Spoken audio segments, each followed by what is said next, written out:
Gay Milwaukee. On today's episode, we have a very special guest, Marina. Hello.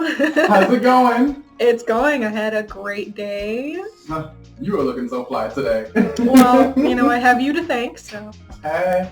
So today we're going to be talking about demisexuality. Mm-hmm. And let's go over that definition because I know a lot of people have asked a lot of questions about that. You know that. Yeah. So let's go over it. Demisexuality, this is the definition on Google. Demisexuality is a sexual orientation where people only experience sexual attraction to folks that they have a close emotional connection with. In other words, demisexual people only experience sexual attraction after an emotional bond is formed. Yes. One of the things that we were talking about that I know I've heard a lot of other people say is demisexuality a separate sexuality that's on top of your sexuality, or do you have two sexualities, or how does it work? For me personally, I am panromantic demisexual, so I break it up in that way because while I am demisexual and only experience the attraction to someone who I feel mentally connected to, I am also panromantic, meaning that I feel a romantic level attraction to anyone. I feel a general attraction, romantic attraction to anyone regardless of gender, any of that. So you can also be demi-straight and demi-bi and demi-gay. Yep. So demisexual is more to do with the sexual aspect of the relationship, while the first part, the part where pan-romantic, would be more the romantic aspect, who you're interested in, or the initial attraction, because there can be people who are attracted to only women, but in order to feel that sexual attraction, it still has to be that same, you have to have the wavelength, I like to think of it. Yeah, and we were talking earlier that a lot of people grow up saying you have to love somebody for their mind and their heart, but no one growing up, and back in our day, had the word demisexual to go with that. Mm-hmm.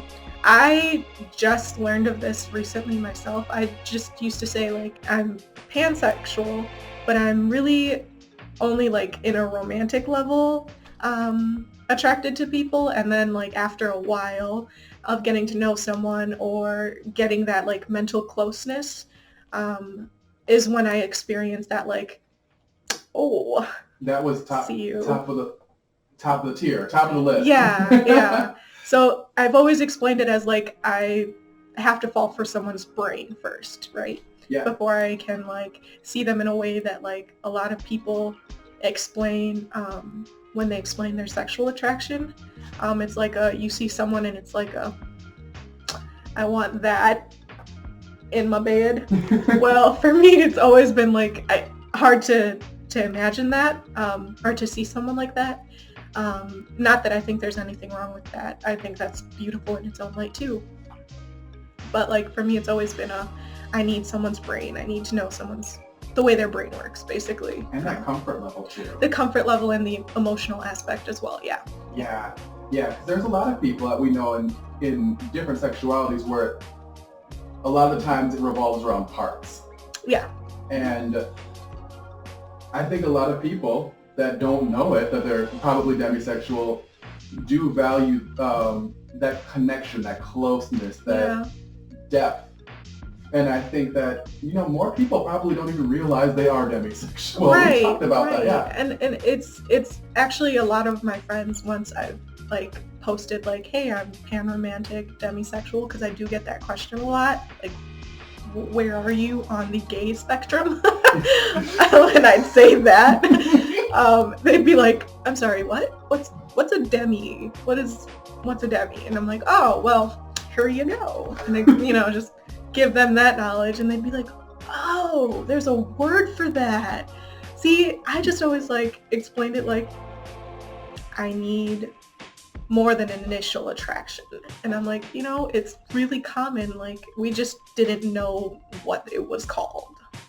Yeah, and we were joking about this earlier, but like back in our day, it was just gay and straight. Yeah. Gay was just coming out of being a mental disorder back in the day, like real talk. Yeah. And back in our day, the new thing on the block was bisexual, and then I think pan came after that, and now we have words for every different thing in and sexuality. It's amazing. Yes, I love it, and you know, I think there's so many of them, not all of them get the love and addressing and visibility that they need. I'm so glad you came to talk to us about this. And I hope I've done it justice, and like, I was really nervous, but you know, you make this so comfortable, so I'm glad that you had me come talk with you, so.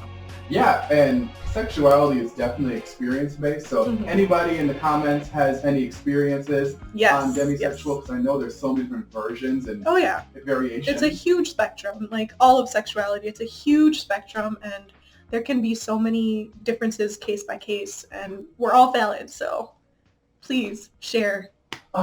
Love it. Thank you for coming, Marina. Thank you. I love you. I love you. We're social distancing. All right, we're at Gay Milwaukee, and we're signing out.